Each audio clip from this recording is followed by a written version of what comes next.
21% ക്ഷാമാശ്വാസ കുടിശ്ശിക അനുവദിക്കുക, പെൻഷൻ പരിഷ്കരണം നടപ്പിലാക്കുക, മെഡിസെപ്പ് അപാകതകൾ പരിഹരിക്കുക, തടഞ്ഞുവെച്ച 117 മാസത്തെ ക്ഷാമാശ്വാസ കുടിശ്ശിക അനുവദിക്കുക എന്നീ ആവശ്യങ്ങൾ ഉന്നയിച്ചുകൊണ്ട് Kerala state service pensioners association Cherpu block കമ്മിറ്റിയുടെ നേതൃത്വത്തിൽ ചേർപ്പ് സബ് ട്രഷറിക്ക് മുന്നിൽ പ്രതിഷേധ ധർണ സംഘടിപ്പിച്ചു.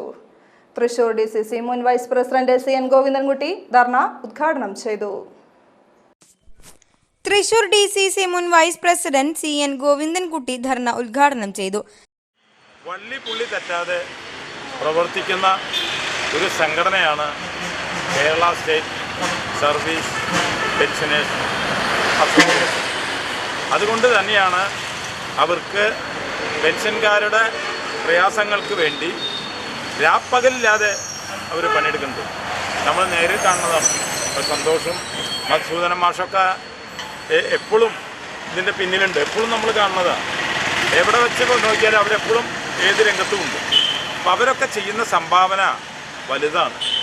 എന്തുകൊണ്ടാണ് ഭരണവിലാസം സംഘടനകൾ പെൻഷൻകാരുടെ അവകാശങ്ങൾക്ക് വേണ്ടി പറയാത്തത്? എന്തുകൊണ്ടാണ് വാദിക്കാത്തത്? സ്വതന്ത്ര പെൻഷൻ സംഘടന എന്തുകൊണ്ടാണ് പെൻഷൻകാരുടെ അവകാശങ്ങൾക്ക് വേണ്ടി വാദിക്കാത്തത്? എന്തുകൊണ്ട് അവർ സമരം നടത്തുന്നില്ല? എന്തുകൊണ്ട് അവർ പിക്കറ്റിംഗ് നടത്തുന്നില്ല? എന്തുകൊണ്ട് അവർ ധർണ നടത്തുന്നില്ല? എന്തുകൊണ്ട് കളക്ട്രേറ്റ് മാർച്ച് നടത്തുന്നില്ല? ആകെ ചെയ്യുന്നത് KSSB മാത്രമാണ് എന്നുള്ള കാര്യത്തിൽ ഞാൻ അവരെ ഈ അവസരത്തിൽ NGO അസോസിയേഷനായിട്ടും ഗസറ്റഡ് ഓഫീസേഴ്സുമായിട്ട് ദീർഘകാലത്തെ ബന്ധമുള്ള എനിക്ക് അവരെ അഭിനന്ദിക്കാൻ ഈ അവസരം ഞാൻ ഉപയോഗിക്കാം.